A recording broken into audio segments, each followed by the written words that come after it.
It's Jeff Mayhew. It's John Beatty. It's Politics and Parenting, where we talk about politics, but we talk about it differently. John, how you doing today? Jeff, I'm doing very, very well. I had the chance to drive through Haymarket this weekend on the way back from a little class I was taking, and it's just good memories from our event at the Great Maine Brewery. And I'm looking forward to our next small business forum, so that people can join us. I mean, like yeah, as I was telling you, I was reading this Book of Lincoln speeches or something, and there's this plan of campaign in 1840, and I bet I bet you would say, well, the first thing on the list is to raise $1 million. But no, it's actually the first thing is to appoint one person in each county as a county captain and take his pledge to perform properly in all the duties assigned to him.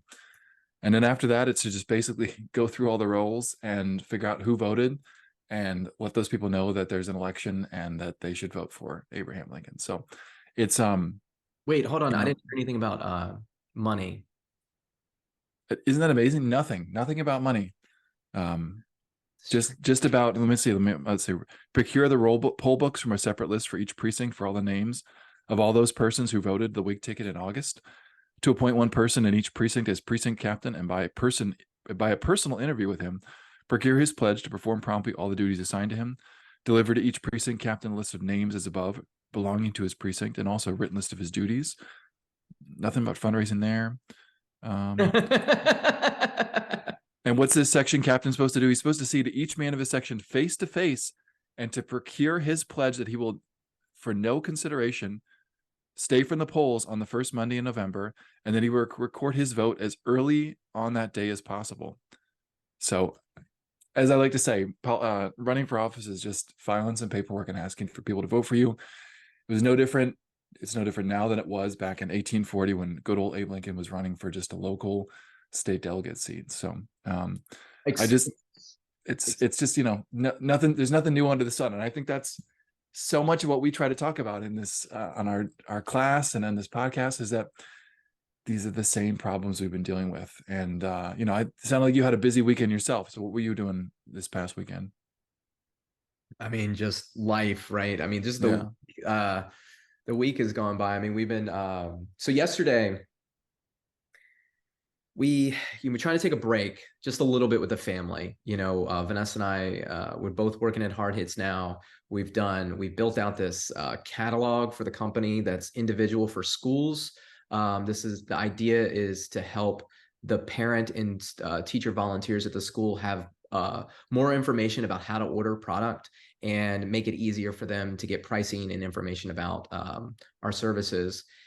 And then the big thing about the catalog is to help teach the coaches, leaders of all the different groups, how to convey a message of hope and accountability through their spiritware to the kids, because that's what the school system, that's what the education system. And we've talked about it before. COVID was a strain on the American family and the Mm-hmm. education system, and it hasn't recovered yet, and it needs a lot of help. So, that's what we're doing at Hard Hits to try to get that. And so we kind of finished out our catalog this week. Vanessa and I have just been working 12, 15-hour days, just grinding meetings with people. We're shooting social media videos for local small businesses. It takes a lot of time. And, like, why do I do all this stuff? I do it for my family. So I can't forget them. So on the weekend, I made a commitment to like try to not put work completely to the side, because if I'm being honest, that's just not feasible for us where we are. Um, but to put it to the side enough where my kids get the majority of my focus for like 2 straight days, because mom and dad are focused at work 5 out of 7 days already. So yesterday, our favorite brewery, Great Maine, was having a movie night. Now, it's hard with our family to go out to the movies. It's Oh really my gosh, expensive. yeah, it's incredibly expensive. There's a lot of us. It's hard to find a movie that like we can all kind of watch, right? And so Great Maine was put on a movie night. They turned their inside into like a little, theater. It was kind of like a drive-in movie experience. Really enjoyed it, but my kids are really excited about it, especially the young ones. And I told them at the beginning of the day, I came downstairs Saturday morning and I said, this is what our objective is. But Unfortunately, we have a lot of like family work to get through. We're a team, mom and me, and you watch us, because I take my kids with me to work. You guys see us work with all the different employees. All the different employees have different responsibilities, and we all work together to get this product out the door that makes us money, that allows us to have free time to go to places like Great Maine and have a movie night. So I laid out the list of chores. I was like, there's a couple things in the house that need to be cleaned. The doors, baseboards, all the greasy little fingers everywhere, and Yeah. that needs to be cleaned. So I put Julia and Eleanor in charge of that. The back of the basement had leaves in there, and we had this old piece of equipment that needed to be moved. I put Oliver and Sadie in charge of that. So they each had the responsibilities to do that. We also had to prepare food, basically prep for the week. So mom went grocery shopping. I had some work I needed to attend to, right? So while the kids were working on that, I was kind of prepping the meals in my head. I built out I wrote the menu and wrote all the recipes for the jobs, for the food. When Vanessa got back with the groceries, I divvied out all the responsibilities for the meals. I gave Oliver the recipes. Julia helped like clean as the cooking was processed, because we weren't cooking just for like that dinner. We were prepping for the rest of the week, so we don't have to be stuck on a late No, night. that makes a lot of sense. Like it's good to have a plan, good to have something so that like when 5 o'clock or 6 o'clock and rolls Yeah, around, you have some idea like, oh, this is what we're gonna have for dinner, yeah. rather than I tell my kids, I'm like, you don't understand how much of your time and energy as a parent goes into, what am I going to make for dinner? What am I going to feed my kids? Like, it takes up so much of your focus, And so, like you said, put a plan together. And that was part of the deal. It was like, look, you want to go out and have fun as a family. Like, as a family, we have to take care of all of our responsibilities. There are Mhm. 7 of us, and we all eat a lot of food. And so it becomes like we need to, in order for mom and dad to like work outside and do other things in the house or whatnot, I need the kids to step up and do things. Because if the old saying is, if you want something done right, do it yourself. But my mentality with my family is, if you want to get a lot of things done and you want to get them done right, train your staff, right? Teach your children, educate the process. And so part of that is scheduling, right? So that's why at the beginning of the day, I laid out, hey, we're going to divide this out. Part of it's teamwork and understanding. So I specifically partnered my kids together based on their personalities. We've talked about it before. Julie's an active, Sadie's an active. So I put them on opposite teams. Eleanor's a passive, Oliver's passive. So they're on opposite teams. That way, they now balance each other out. I've noticed that Eleanor and Sadie work better together than Sadie and Julia, or excuse me, Eleanor and Julia better than Sadie and Julia. And that's because Sadie just wants to challenge Julia at every turn, and Julia's doesn't want to be challenged because she's a teenage girl, to fight back. Yeah, that's right. And so by splitting them up, you put them in the best scenario to be successful, right? And I took the older kids along, and I explained. I said, all right. And I just talked to the leaders. I said, you guys are leading. I said, Eleanor and Sadie, your job is to listen to Julie and Oliver. Julie and Oliver, your job is to instruct them on how to do what you want done, and then to review it and make sure that it's done correctly. If you feel that it's above their ability, then just finish it for them. That's okay.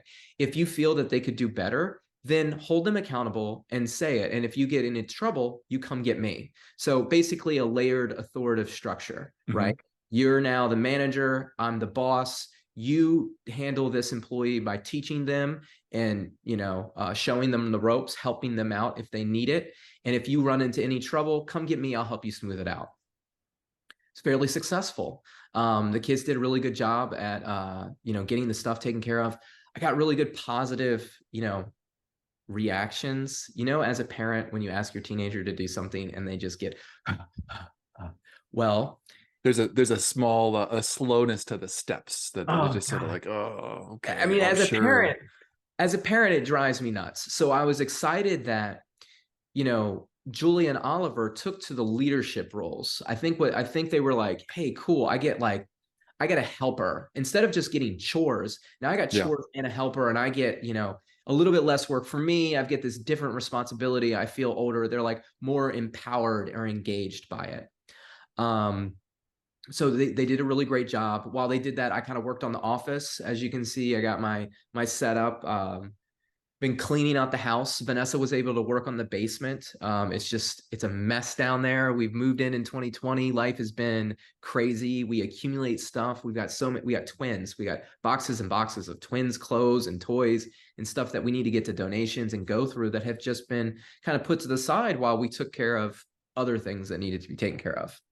And now that we're able to divide that responsibility out, mom and dad have a little bit more time. We can get more done at the house now. So dinner was fantastic. I really love watching Oliver in the kitchen and cooking with him because he really understands like what I'm trying to teach him as far as like layering the different flavors, tasting the different foods, the appropriate way to like season a dish. Like he'll, we're doing pork. He's like, all right, we got pork. We got to like salt this heavy, right? Anytime you got to and I'm like, yes, pretty much any type of meat, you got to be heavy on the salt. Everybody, that really cut it down, especially when it's raw. And so he's picking up on these different things. He's picking up on the different flavors that go together. So it was a really enjoyable experience. We did a slow roasted pork tenderloin, seasoned with coriander, ground mustard, and slow roasted, and then jalapenos on top. And then we chilled that and sliced it for a sandwich with a jalapeno cilantro mayonnaise. So the pork went on first. Then I put bacon and provolone cheese, toasted it off. Then I put a little bit of mesclun lettuce with the sauce on that. I slathered the sauce on the top of the bun, and I put pickled red onion on top and then closed it up. And it was delicious. And then we also made homemade ranch chips.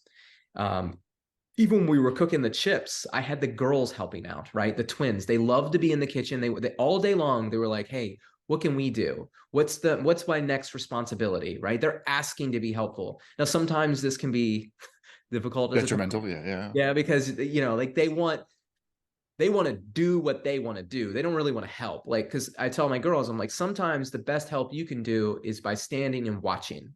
Your job is to watch and learn. And then when it comes time for you to help, you'll have a better foundation than if you didn't watch and learn.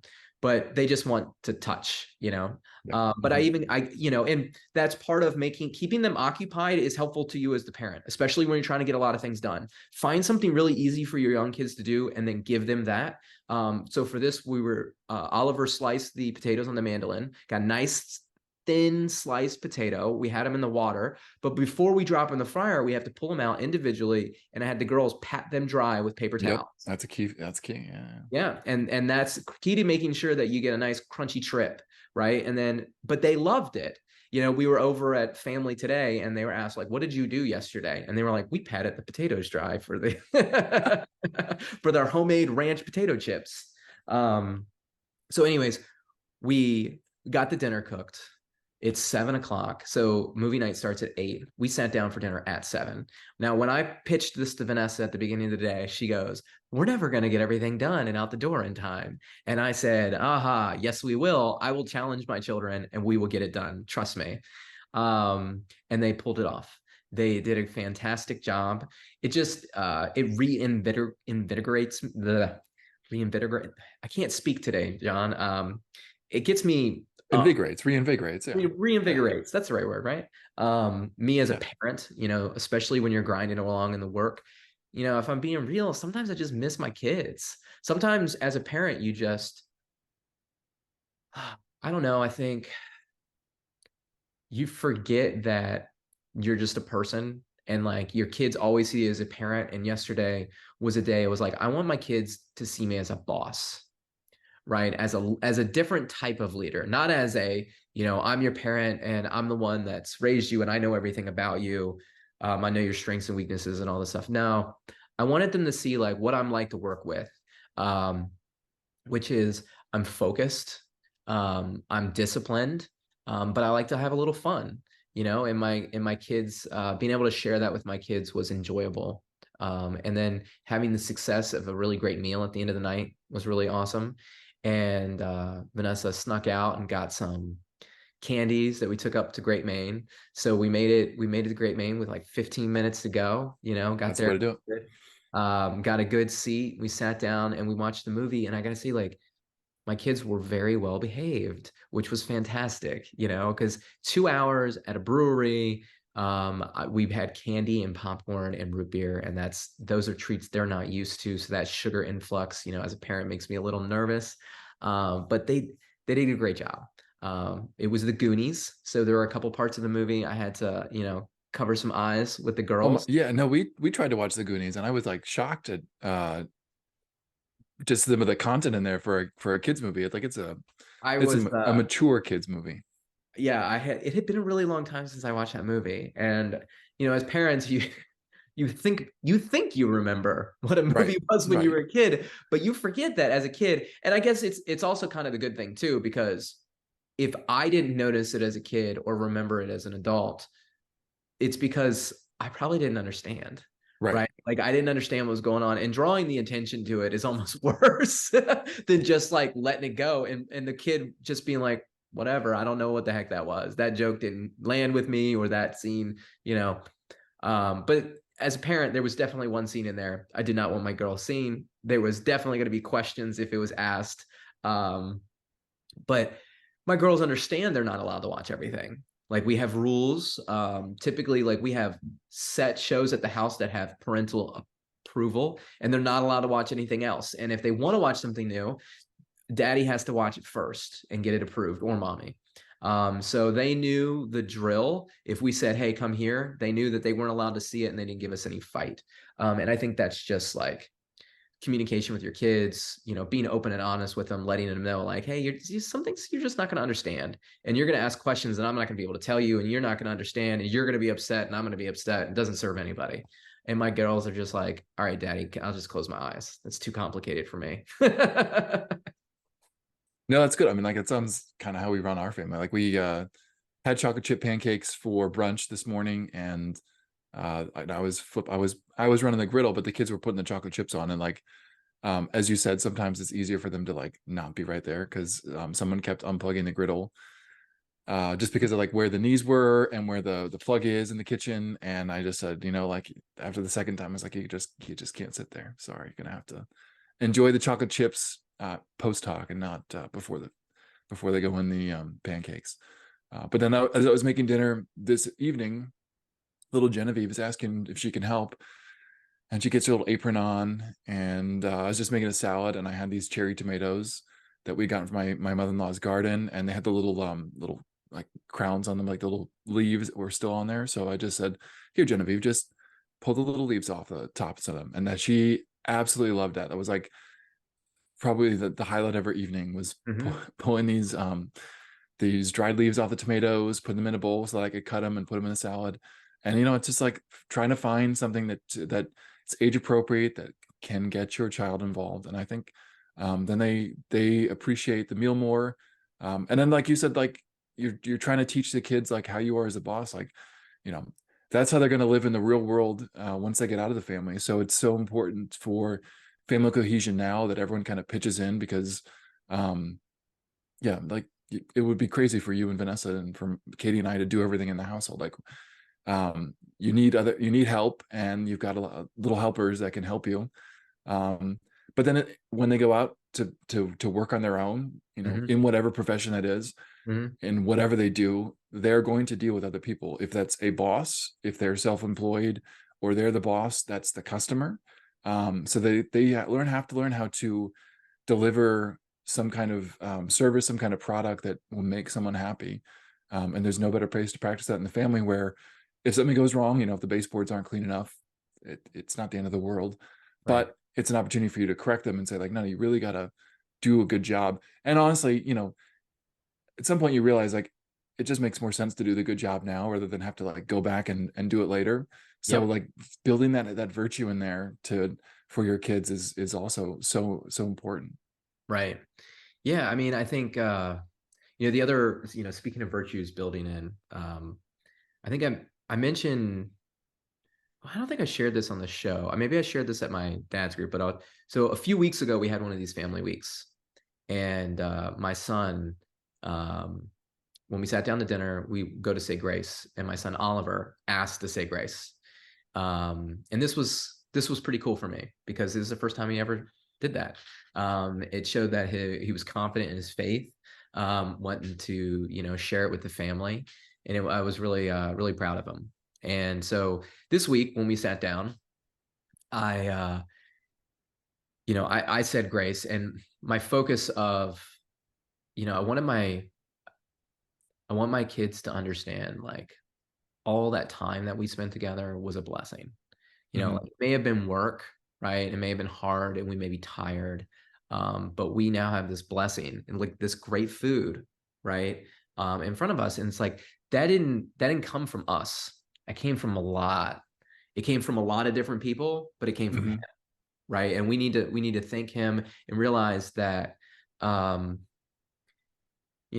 for with my kids at least, is like, stop needling down on the negatives, you Yeah. know, you know, even in yourselves, like they'll rip themselves apart as like, oh, I did this wrong or whatever. And as parents, sometimes we forget and we needle down on their negatives because we're trying to correct, and maybe we're overcorrecting and we're not letting them, giving them the benefit of the doubt. But it's a moment where you put yourself on the same level with them, right? Because 3 weeks ago, Oliver was saying grace, and this week I'm saying grace, and we're both thinking the same person, right? A good friend of mine, he describes his relationship with his son is like, I'm your father on this earth, but I'm your brother in Christ. We're all learning, we're all growing, Hmm. father, son, daughter, mother, every day.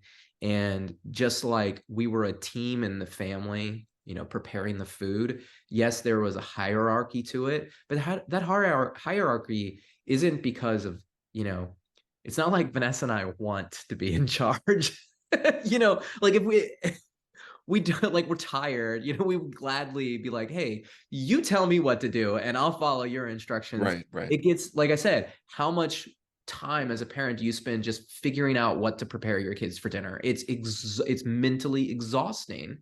And but it teaches them that we're kind of just all this team, and they're able to see like their younger selves in the twins, Hmm. and they're able to see their older selves in Vanessa and I.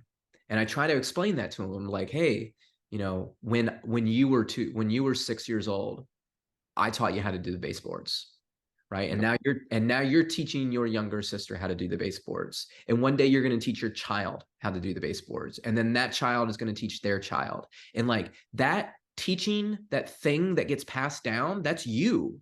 Like, that's your heart, that's your soul, that's your labor. It gives the next generation the opportunity to be independent and take care of themselves and survive.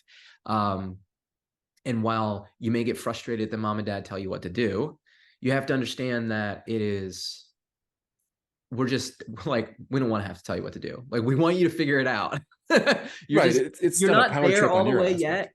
yet.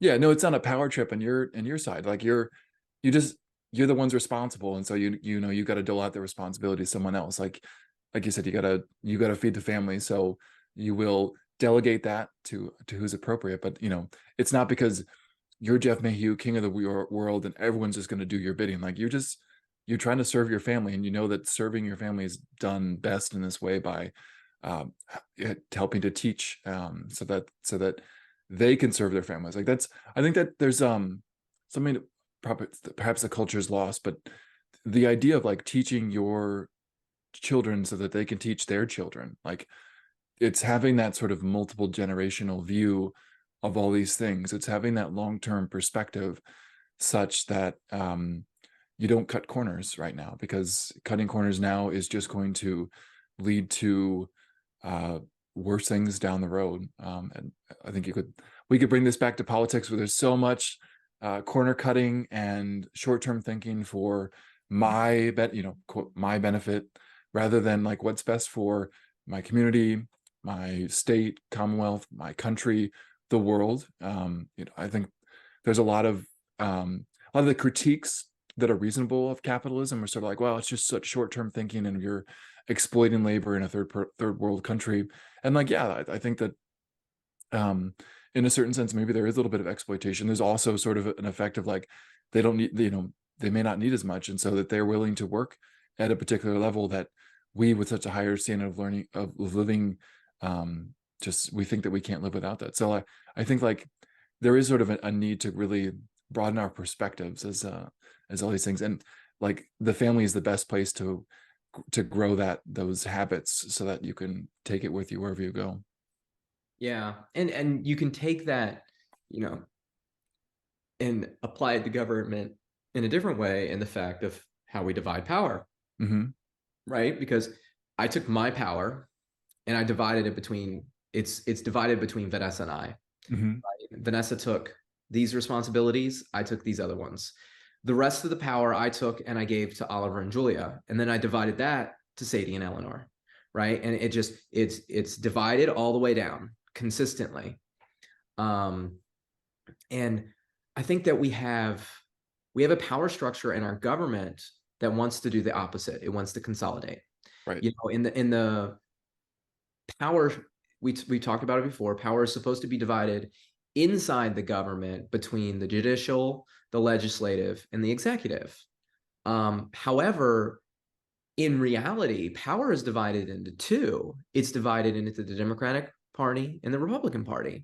because all of those branches are elected by the party. So, for example, I wrote an article this last week or whatever. I posted on the Substack, Glenn Youngkin, the Parents Matter event, right? I went to that. Um, I make the point in the article, I discussed the Parents Matter event, which we can talk about next, but to tie it to this point, in the article, I make the point that Glenn Youngkin is basically a party boss, or somebody in Virginia is a party boss. And I think we might have even talked about it at the last episode that we had, but he endorsed John Stirrup, who is my delegate. Now that's during the primary race. That's huge for John Stirrup. Now, I'm not going to say that that's like the deciding factor in why John Stirrup wins the primary, but it's a big factor in why John Stirrup wins the primary. And I know this because I literally stood there on early voting and I talked to voters. And I heard voters say, well, I'm voting for the guy who got endorsed by Youngkin. Aren't Yep. you the guy that got so I was there with Quill and John Stirrup, the campaign manager, and I heard this type of stuff. And I would hear other people say, well, I didn't get any mailers from you, but I got a whole bunch of mailers from John. Well, John was able to get more endorsements from other party people and they donated money to his campaign. So he had more money to spend on mailers. So essentially what happens here is the executive branch of the government is dictating who wins the primary races of the legislative branch of the government. So these two are not separated powers anymore. Those powers work together, and they work together through the party, and that's the Republican Party. And I'm not trying to I'm not throwing Stirrup or Quill or Youngkin. I'm not throwing any of these guys under the bus. They're just doing what literally everybody else does.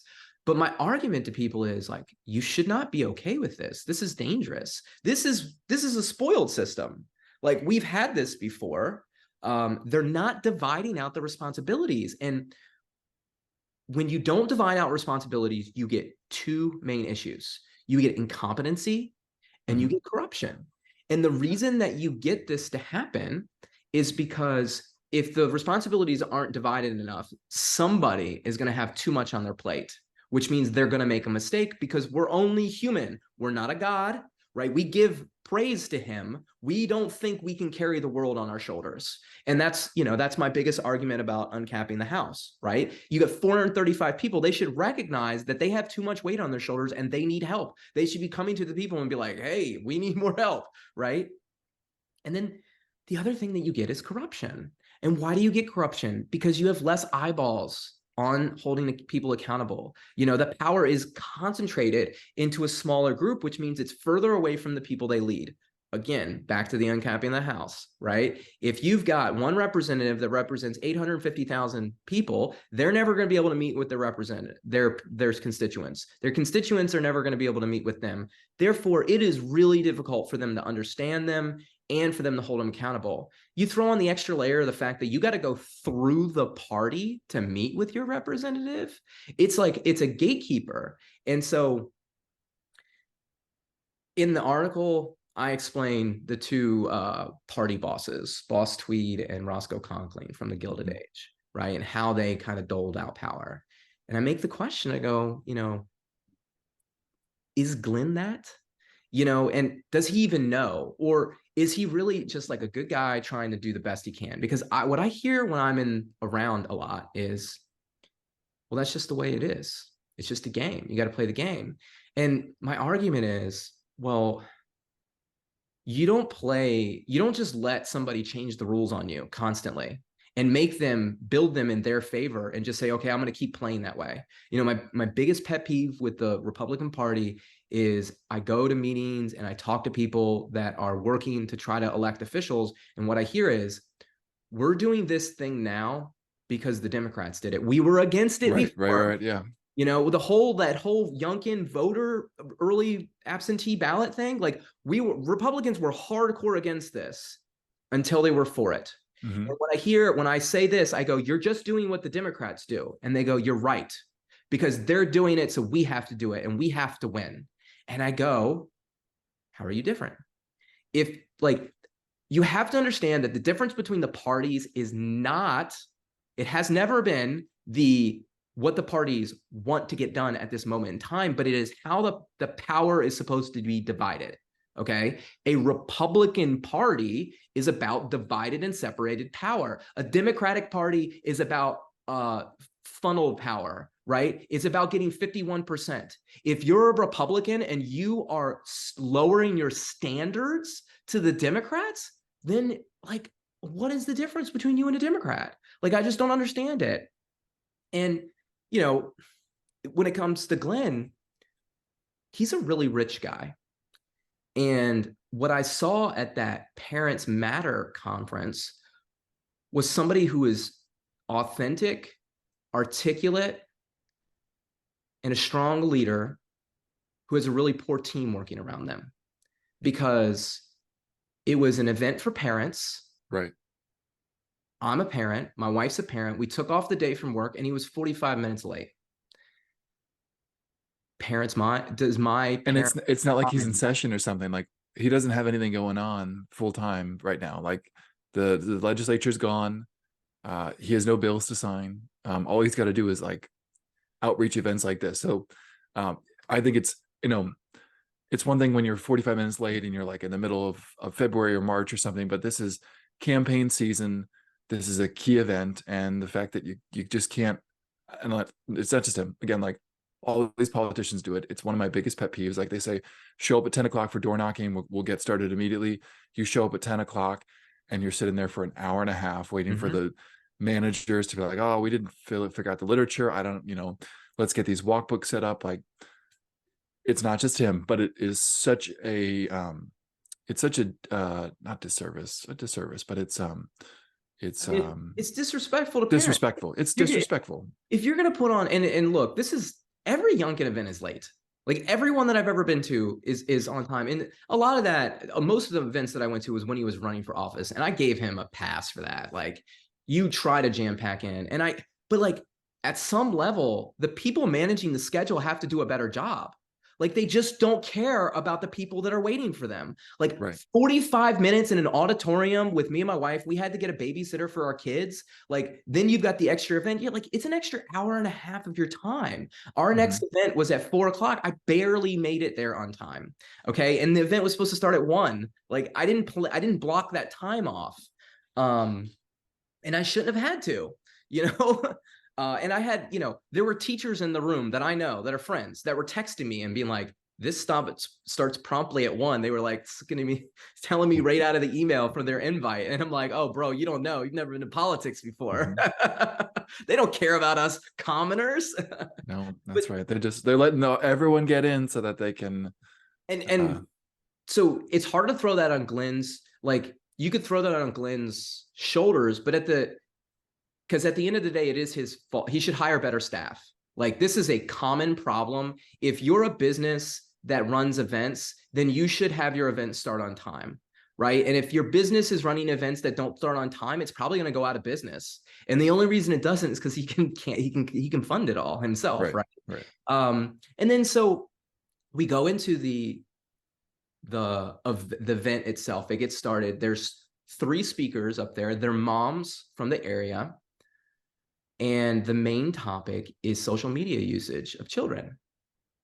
2 of the people said that they don't know much about the main topic. 2 of the panelists on there, again, I'm a parent who took time out of my day to come to this event, to get something as a parent out of it. What did I get out when you put panelists that don't know about what you came to talk about? Glenn was literally like, I almost felt bad for him at a moment. Like, I feel like if I'm Glenn, Glenn's smart. He's got it. I hope he's smart enough to realize how bad that went for him. And I hope he walked off the stage and went to whoever put that event on and like was like, bro, you hung me out to dry.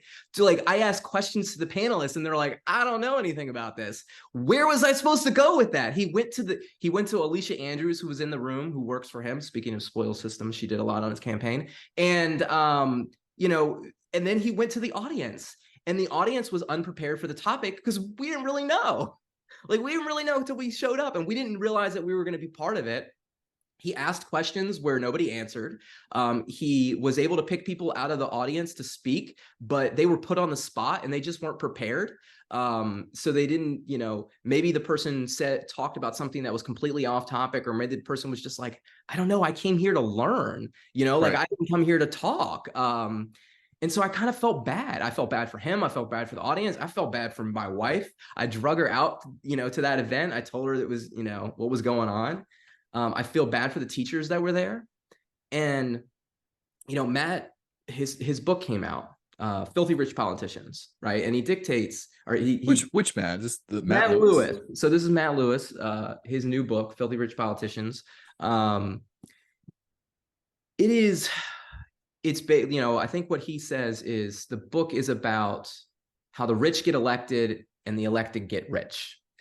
And in the book, he talks about how I think I can't remember the exact quote now because I'm kind of missing it, but something like a ridiculous majority of congressional people are millionaires compared to us, or make X amount more than the American family, right? It's just showing the wealth disparity between the average American family and the Congress, right? They're up here. And like, this is all about Congress and the Senate and, you know, presidents and stuff. And Glenn Youngkin is none of those things. He's not a congressman, but he is really rich.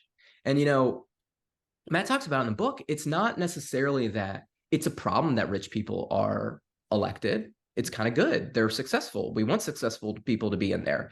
It's the fact that they're all rich and they only talking to themselves. And so at some point, if you're only in your own little bubble around other rich people, you probably get disconnected from the common folk, if you will, you know, the regular people, the people that came and waited 45 minutes to speak with you, or to speak, to listen to you have a, you know, debate or a dialogue back and forth with a panel. And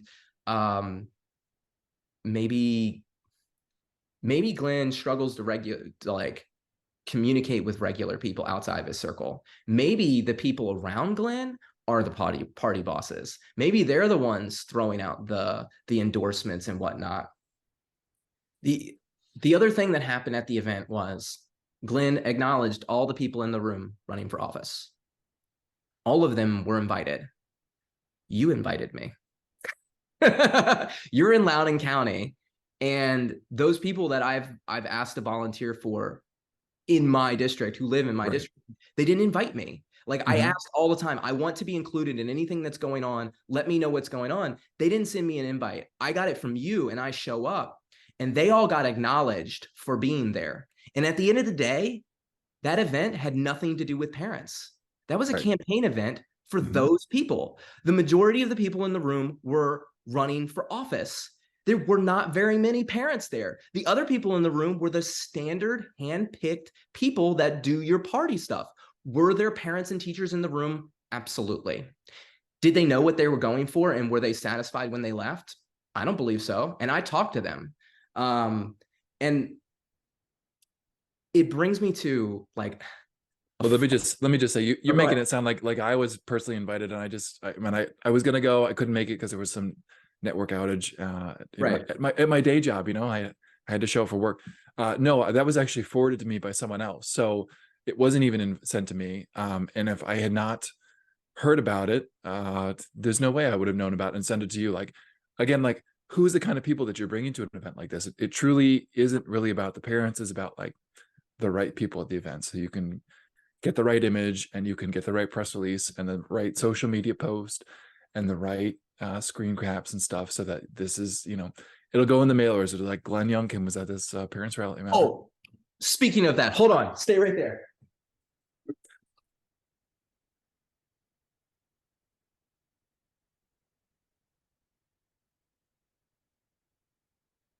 All right, the kids cleaned the kitchen already. So the mailer came out already. I already got it in the mail. Did you really? Yes, the state Senate representative running my district. So Glenn Youngkin was also at Swirly's that day for another thing. Like I said, the whole day was a campaign event for the people running for office. The executive was campaigning for the legislative. And what are they doing? That's freaking party control. That's concentrated power. That's Democratic power. That is not Republican power. All right. And so the mailer already came out. Glenn Youngkin and this candidate in my hands already happened. Oh man, I can't believe I forgot to pull it aside. But it's so funny that you mentioned that, because you're like, it's a game. Like, it's a game. It is not serious. They don't care about parents. Like, come on. No, it's just so sad. I mean, what was I gonna say? Like, I think I mentioned this before. One of my favorite websites is the FEC page, where you can, maybe it's a Ballotpedia page. Some website has like the list of people that self-fund for all these campaigns, and just the number of millionaires that run and end up losing. It's a lot.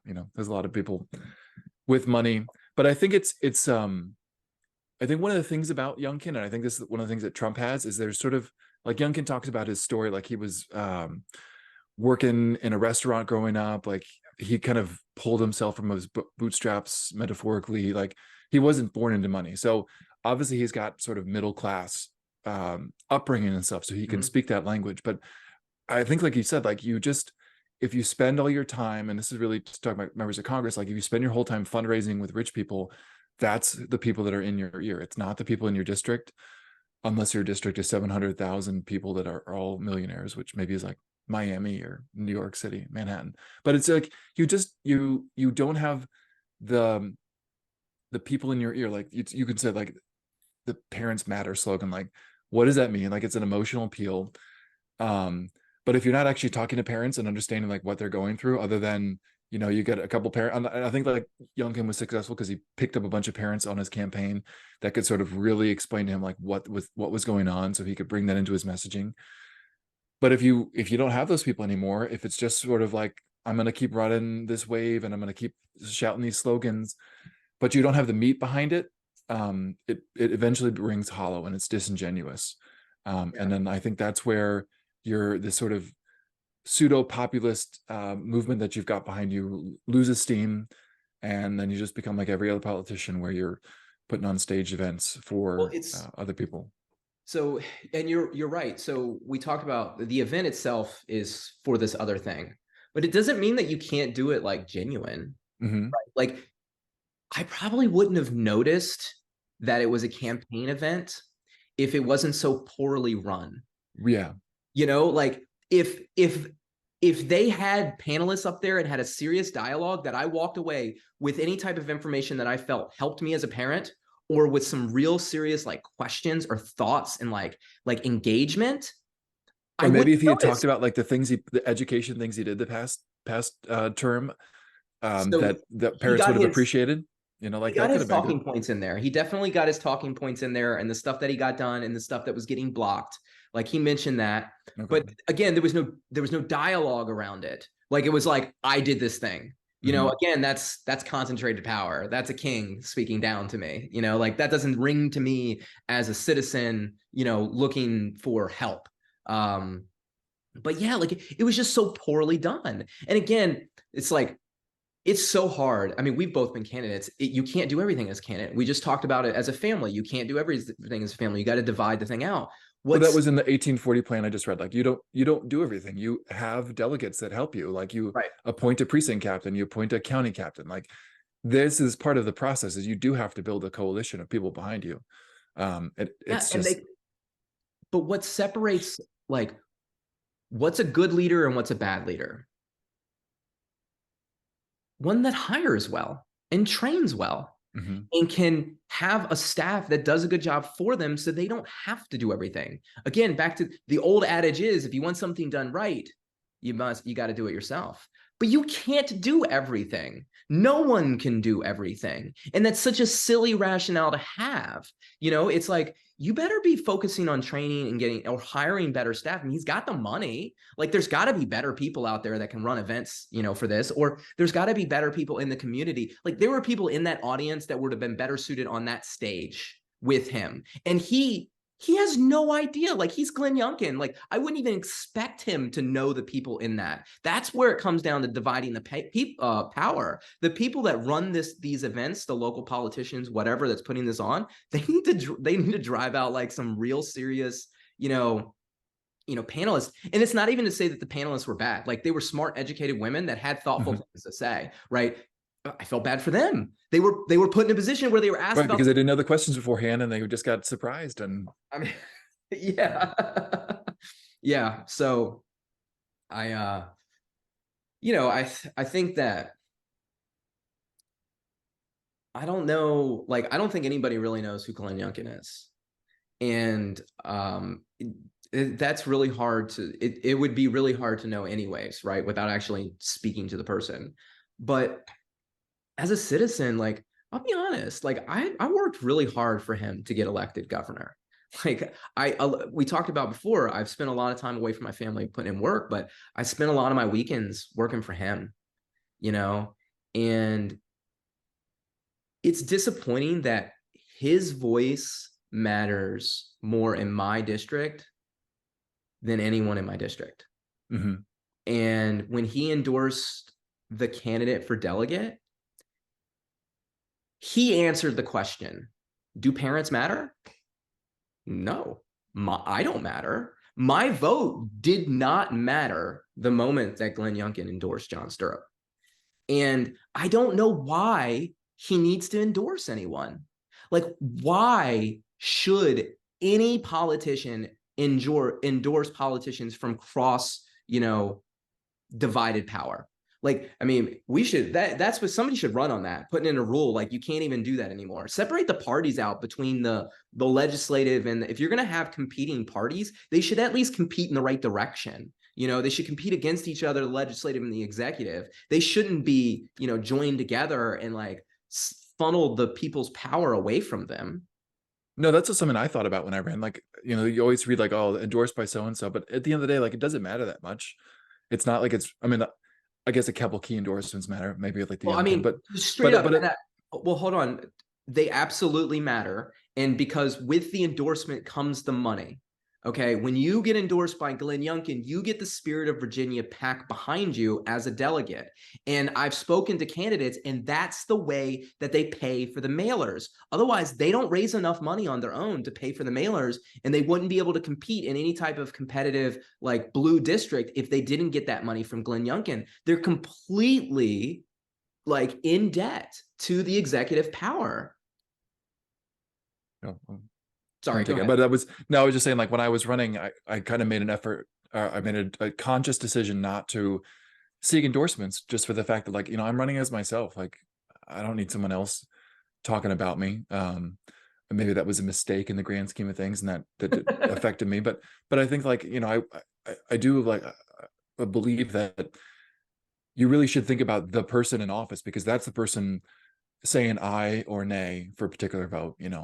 At the end of the day, like you have free will, you have agency, you can make up your own mind. And yes, someone may have given you $1 million, And that may be sitting in the back of your mind as you're coming up for a vote, but it is you as a person who votes, you as the person in the office. And like, you really gotta, that should weigh heavily on your conscience. And I just think like what's it? You sell your inheritance for a mess of pottage. Like, there's just too many people selling their votes for a mess of money.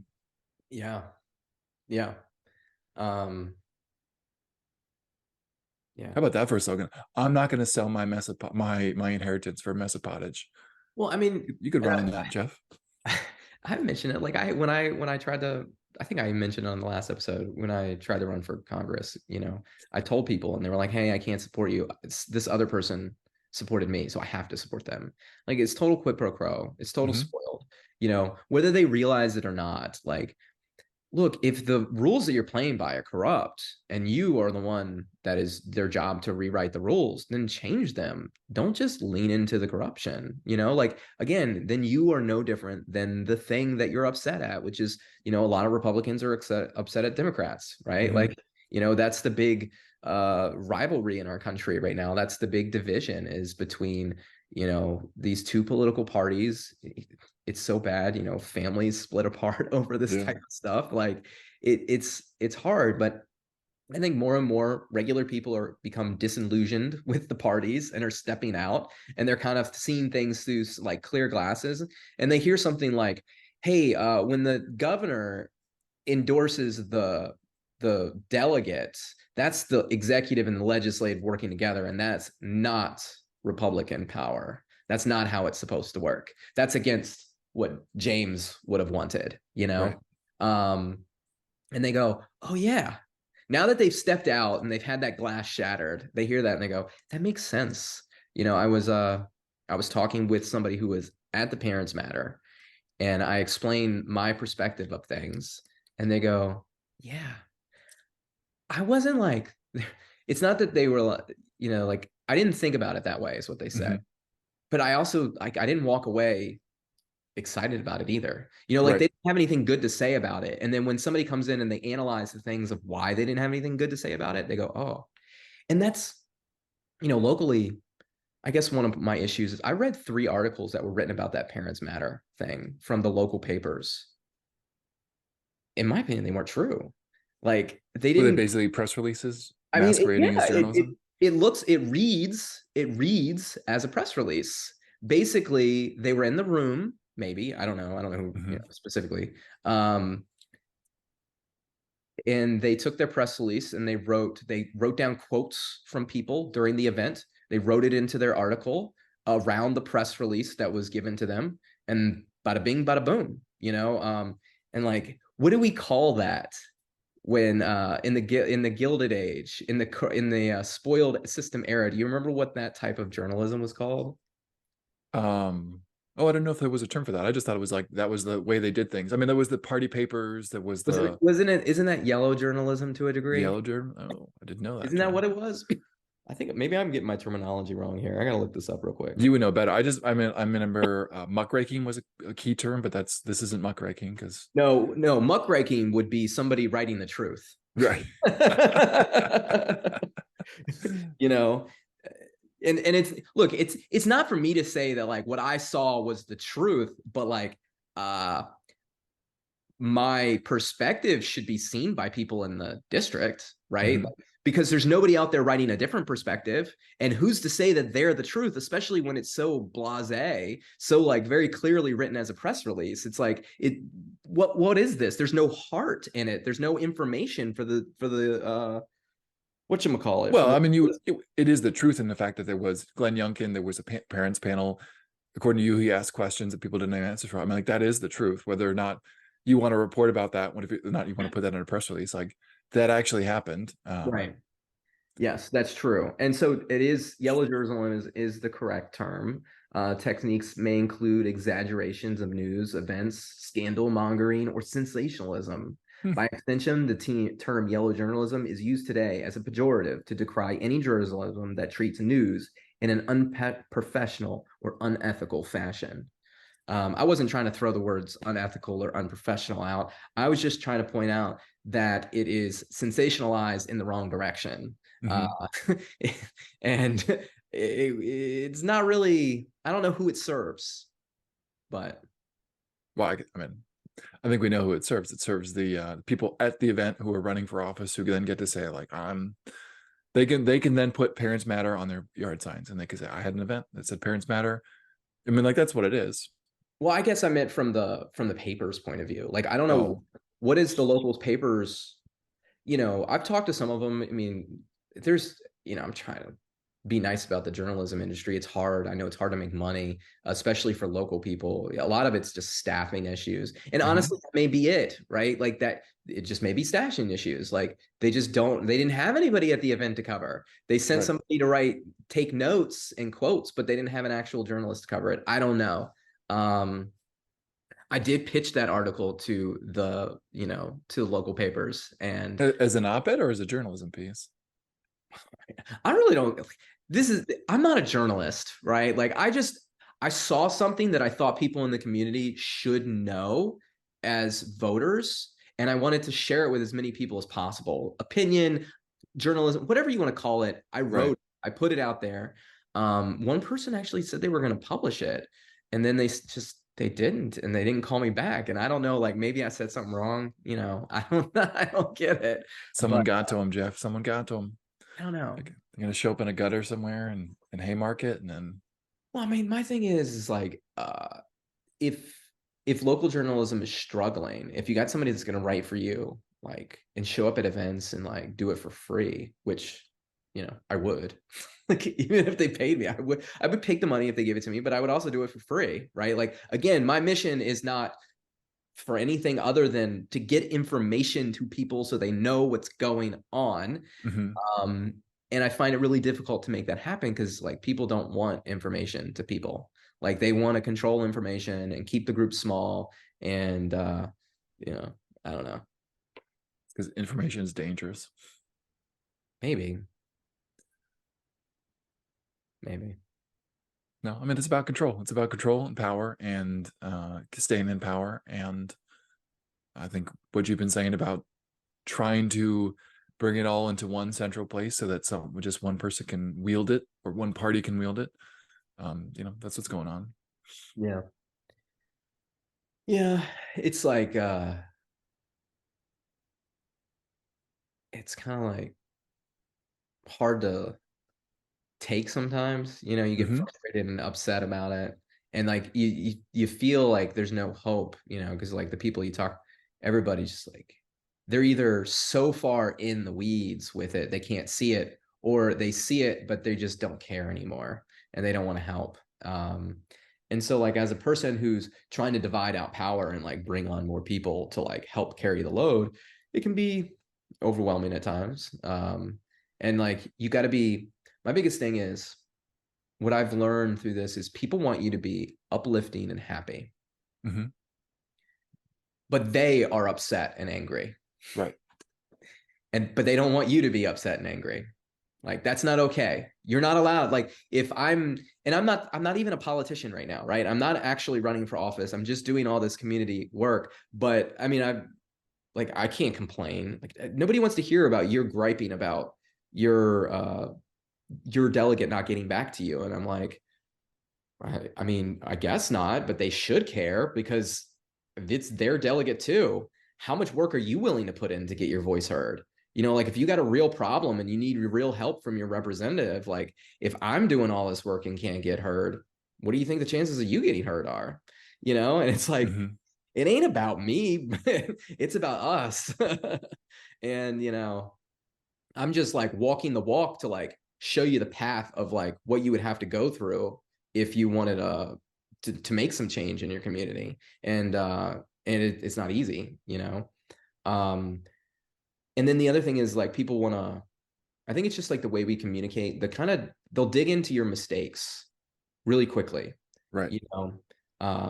You work really hard on something and you throw your heart out there, and then like the first thing you hear back is, oh well, this happened, or blah blah blah. What did you do? And it's like, yeah, I'm aware of all that. That's actually why I put this thing together, right? Like I recognize that mistake in the past. I'm trying to grow from it, and this is my plan to step forward. And I'm just communicating with you so you know what's going on. And you know, it's like, with my kids, and I told this to Oliver and Julia when they were working with them. It's like, if they're doing a good job, tell them they're doing a good job. If they're making mistakes, give them better instructions. Don't point out their mistakes. Don't tell them they did it wrong. Like, it was your job to teach them. And the idea is, like, if you want somebody to do good, shine a light on the good. Like, if you want somebody to be good, encourage that behavior. If somebody's put a lot of work into bettering themselves and in growing and doing all this stuff, like, don't needle in at their old past mistakes. Be like, hey, I like this new thing that you did. Keep with that. Like, that's kind of how I try to operate. Like, I listen to anybody around me who says something positive, and I follow wherever those points go. And I go, this person liked this thing, so I'm going to do this thing again because I like that person. I respect that person, and I want that person to, they heard what I said and it worked. So I'm going to do that again because maybe it'll work with somebody else. If somebody's like, hey, you made this mistake, I'm like, I know. Like, don't we all know when we make mistakes, right? Like, we can.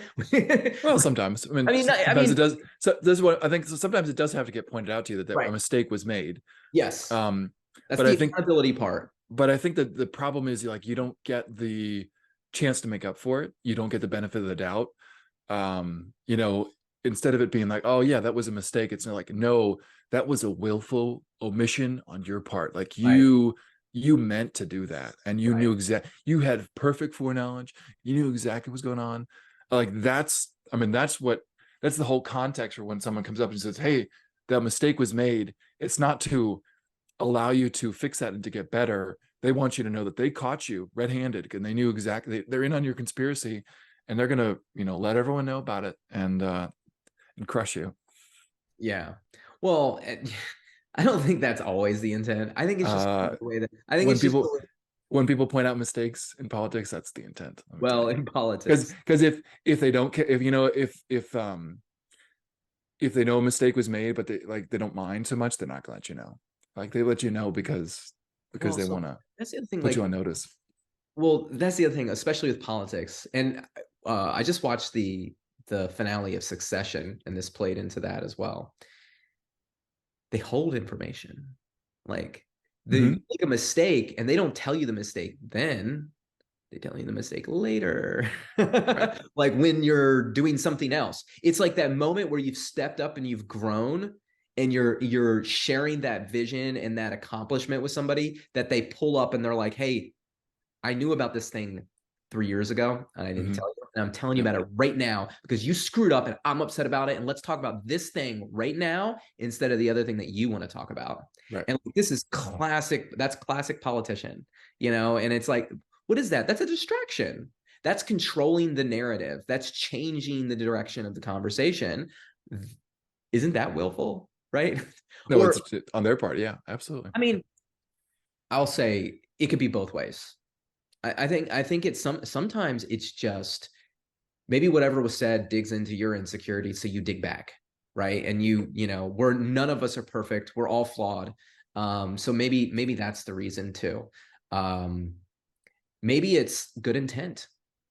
Maybe you really thought that was going to be helpful information, and you just didn't really kind of think it all the way through.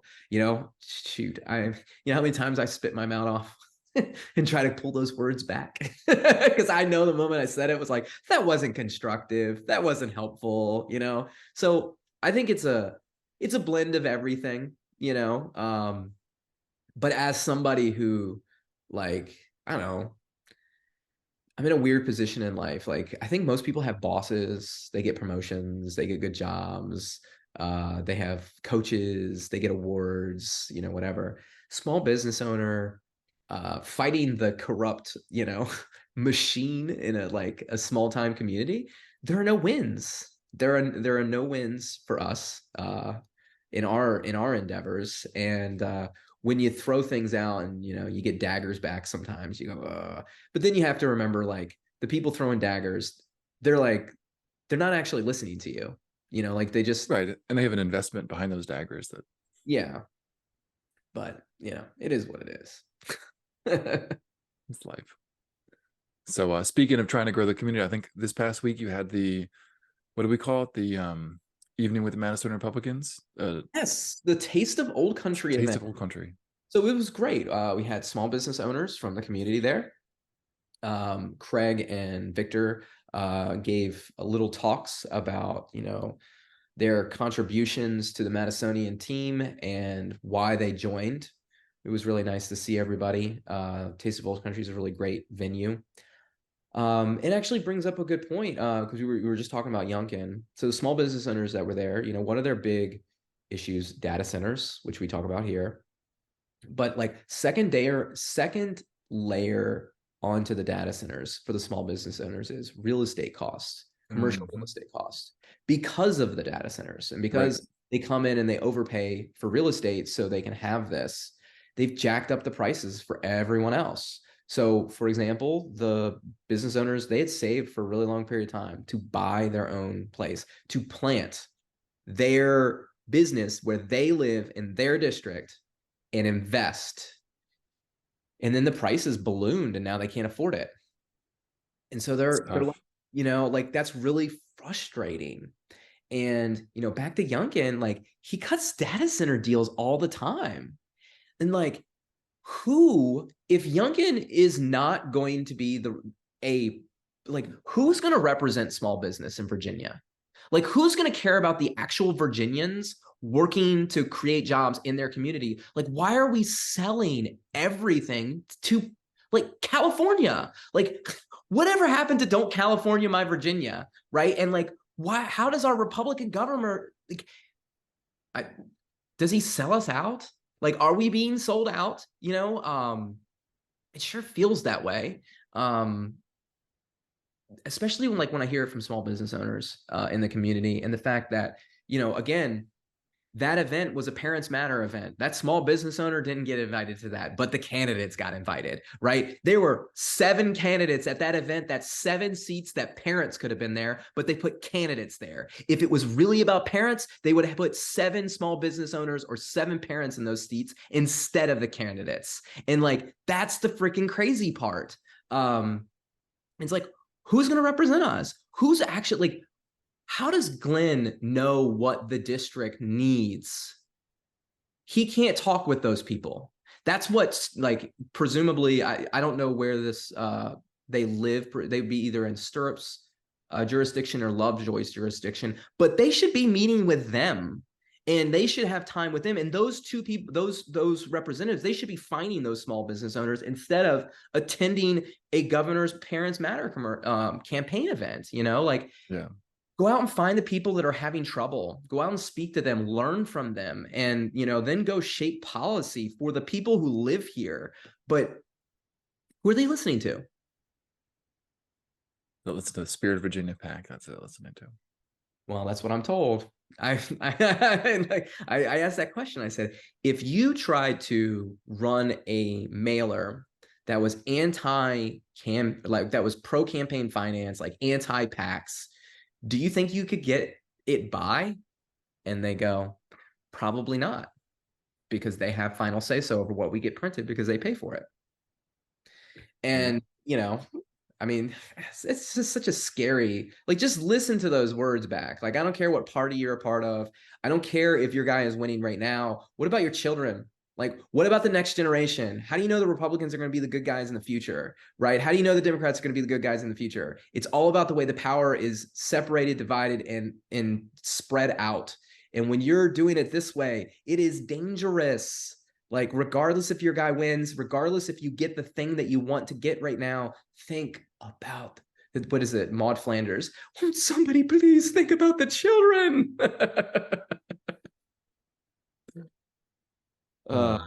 Yeah, but the event was good. Good conversation, really good conversation, which I enjoy. We had a guest that was like a political science major in college, and they graduated right around COVID, when COVID worked. So they haven't got, yeah. So it's been tough, but he enjoyed it. It was good talking with him. It's always good talking with anybody that's got, read some of these things. You know how I like to nerd out on that.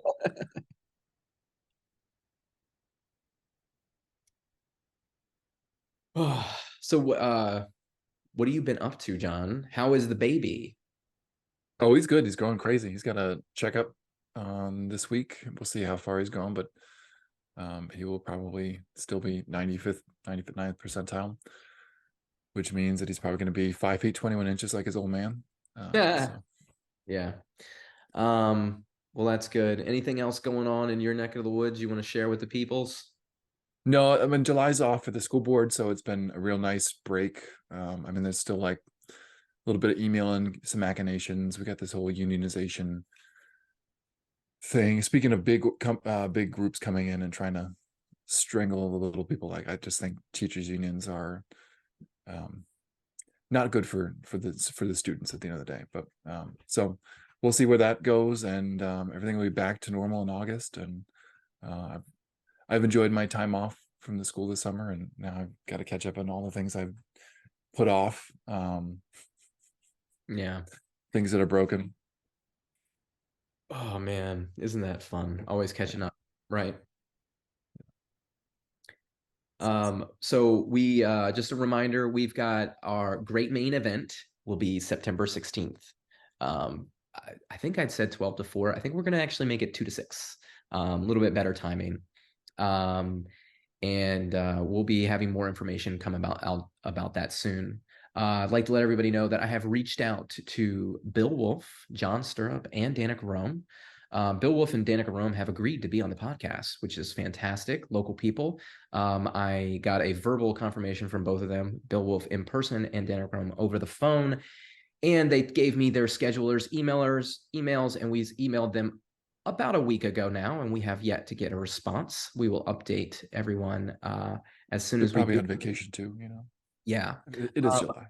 I mean, again, we talk about local journalism. You know, there are no real debates. There's no real places asking real tough questions to politicians, like flat out. I would love to get them on the podcast, both parties, and ask them some serious questions about serious issues and see if they are serious enough to give us some answers. We had Ian Lovejoy on the pod, and I thought that was a great pod. He gave serious answers to our questions. And I'd love to see that from Stirrup, Danica Rome, and Bill Wolf had they come on. So that'll be great. I'll keep everybody posted about that. In the meantime, if you are looking to, follow history or anything like that, you can subscribe to our Politics and Parenting Substack and podcast. You can like and follow us on Spotify or Apple. Is it Apple? It's just Apple, right? Not iTunes. Apple Podcast. Apple Podcast. And Craig, our Madisonian friend, and I have started a new podcast called What the Book. We're going to have monthly episodes about different books that we're reading. The first episode is out. It is about Do Androids Dream Electric Sheep?